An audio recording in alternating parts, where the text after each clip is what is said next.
মৌলভীবাজার 3 আসন যেটা রাজনগর, সেই আসনে আমাদের সর্বশেষ প্রচারণা ছিল। সেখান থেকে ফেরার পথে আমাদের নেতাকর্মীদের উপর হামলা হয়েছে, ছুরিকাঘাত করা হয়েছে, মারাত্মকভাবে তাদেরকে স্টেপিং করা হয়েছে।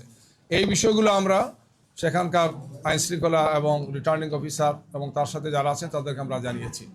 অর্থাৎ রিপিটেডলি এই ধরনের হামলা, এই ধরনের চরমভাবে আক্রমণাত্মক আচরণ একটা দলের পক্ষ থেকে করা হচ্ছে। মনে হচ্ছে যে তারা সাহস হারিয়ে ফেলেছেন, জনগণের সমর্থন তারা পাবেন না, এই জন্য এই ধরনের আগ্রাসী ভূমিকা তারা পালন করছেন গিয়ে। আমরা দেখেছি যে বরগুনাতে একই ঘটনা ঘটেছে, সেখানে আমাদের নেতাকর্মীদের উপর হামলা হয়েছে, আমাদের এজেন্ট এবং নির্বাচনী কাজের সাথে যারা আছেন তাদের উপর তারা হামলা করেছে। কুমিল্লাতে আপনারা জানেন, কুমিল্লা 8 আসন যেটা আমরা আমাদের 11 দলীয় জোটের একজন প্রার্থী হাসনাত আবদুল্লাহ সেখানে আছেন।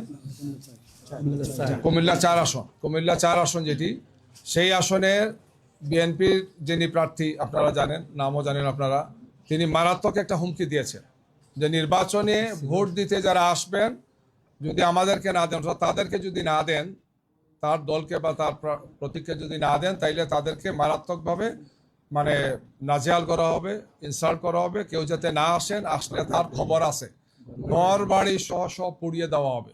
মিডিয়াতে আসছে, যদিও একটা অ্যাকশন তারা নিয়েছেন বাহ্যিকভাবে, কিন্তু এটি সুনির্দিষ্টভাবে একটি ক্রিমিনাল অফেন্স।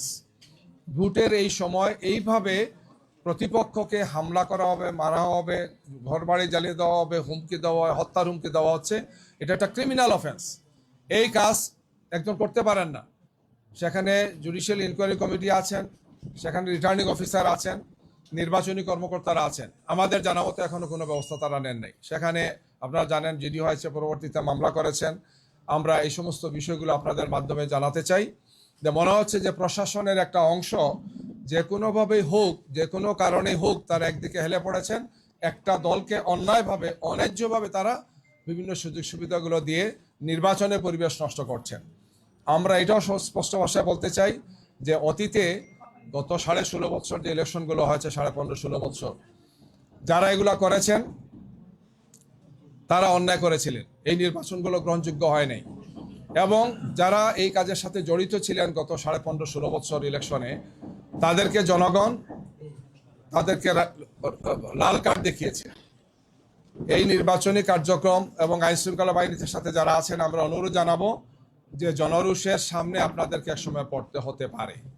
কোনো অবস্থায় আপনারা আপনাদের নিরপেক্ষ অবস্থান থেকে আপনারা সরবেন না। আপনারা সঠিক এবং যথার্থ দায়িত্ব পালন করবেন। কোনো অবস্থায় যদি আপনারা এই ধরনের একপেশে ভূমিকা পালন করেন, তাইলে জনগণ আপনাদেরকে ছেড়ে দেবে না, জনতার আদালতে আপনাকে দাঁড়াতে হবে।